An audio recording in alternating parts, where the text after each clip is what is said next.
Քվեարկեցիք Հայ ազգային կոնգրեսի օգտին, վերջ, ավարտվեց, կայացավ, հաղթանակեց ձեր բաժին հեղափոխությունը։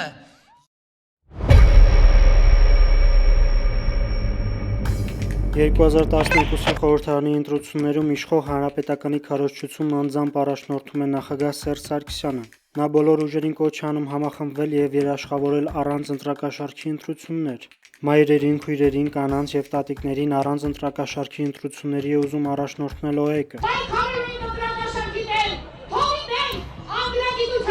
Դաշնակցությունն Ազատության հրապարակում առանց անուններ տալու հասկացնում է, թե ում դեմ է ուզում պայքարել։ Այս տասնամյակների ընթացքում ում ենք մենք հանդուրժել ու դիմացել Հայաստանի խորհրդարանում, անգրագետների, կաշառակերների, գոհերի, մարդկանց, որոնք կաղնու հաստության վիզ ունեն ու կաղնու չափ խելք։ 2012-ի ընտրություններին մասնակցում է 8 կուսակցություն եւ 1 դաշինք, մեծամասնական ընտրակարգով առաջադրվում է ընդամենը 139 թեկնածու։ Քարոզարշավի ընթացքում քննարկվող թեման մեկն է, որ կուսակցությունն ինչ ընտրակաշառք է բաժանում։ Երբեք չենք բաժանել ու չենք բաժանելու։ Ընդդիմադիր 4 ուժ՝ ՀԱԿ-ը, Դաշնակցությունը, Ժառանգությունը եւ Բարգավաճ Հայաստանը ձևավորում են միասնական շտաբ, բայց քարոզարշավներն անում են առանձին։ Ով չի հավատում այսօր, կհավատա 30 օր անց։ Հերիք է, բավական է ընտրենք գողերին, ավազակներին, սրիկաներին, ազգի դավաճաններին, եթե կուզեք։ Խորհրդարանի նիստերը քարոզարշավի պատճառով տապալվում են իրար հետևից։ Իշխանական կոալիցիայի ներկայացուցիչ Արտուր Բաղդասարյանը իշխանությանը քննադատելու բան չունի, ստիպված է աղոթել։ Սուրբ Երիցի անունքով եւ Երիցի արքայություն քո Ընտրություններից 24 օր առաջ Սերժ Սարգսյանը էջմիածնում է, երեխաներին ազատել են դպրոցից եւ ուղարկել Հանրապետական կուսակցության հանրահավաքին։ Աշակերտներով, ուսուցիչներով, ծնողներով, բոլորով, սիրով գնում ենք հանդիպան։ Ես ինձ իրավունք եմ վերապահել, թողել աշխատանքս գնալ դիմավորել իմ լիդերին։ Լևոն Տեր-Պետրոսյանի հետ բանավիճելու ցանկություն է հայտնում հանրապետական օլիգարխ Ռուբեն Հայրապետյանը։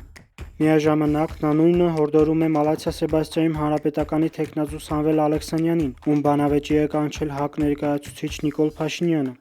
Սամվել Ալեքսանյանի հետ թող գնա յա առաջնորդը Նիկոլին, նստի Լևոն Տեր-Պետրոսյանը։ Փաշինյանն ուղիղ գնում է Ալեքսանյանի համայնք Մալաթիա Սեբաստիա քարոզարշավ անելու։ Այստեղ նրան ասում են՝ դու ով ես, որ եկել ես։ Մեր Հիսուսից հետո մեր Սամվել Ալեքսանյանն է։ Մենք իր մեջքին ենք կանգնած։ Դոշս այսպես դեմ եմ տալու։ Մալաթիա Սեբաստիայում Փաշինյանին պահանջում են հեռանալ։ Հեռացի!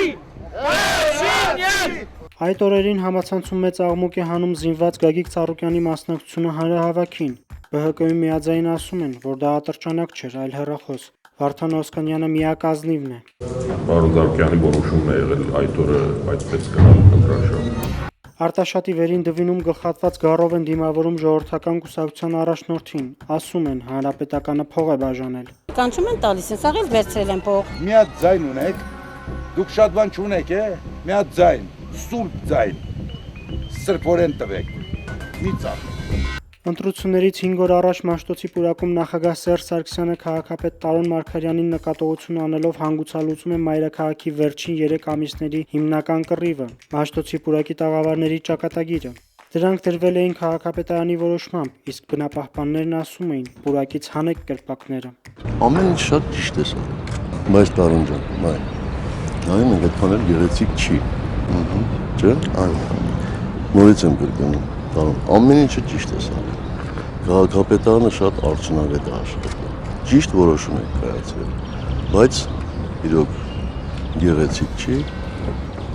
եւ լավ կլինի, որպես ձևը գտնես, այս ամբողջը ապա մոնտաժես։ Արտուր Բաղդասյանից բացի բոլոր քաղաքական ուժերն իրենց քարոզարշավը տանում են հանրապետականի դեմ։ Հանրապետականը հասկացնում է, ոչ մի գնով ընդդիմություն չի դառնալու։ Չնայած շատ հզոր ընդդիմություն կլինենք,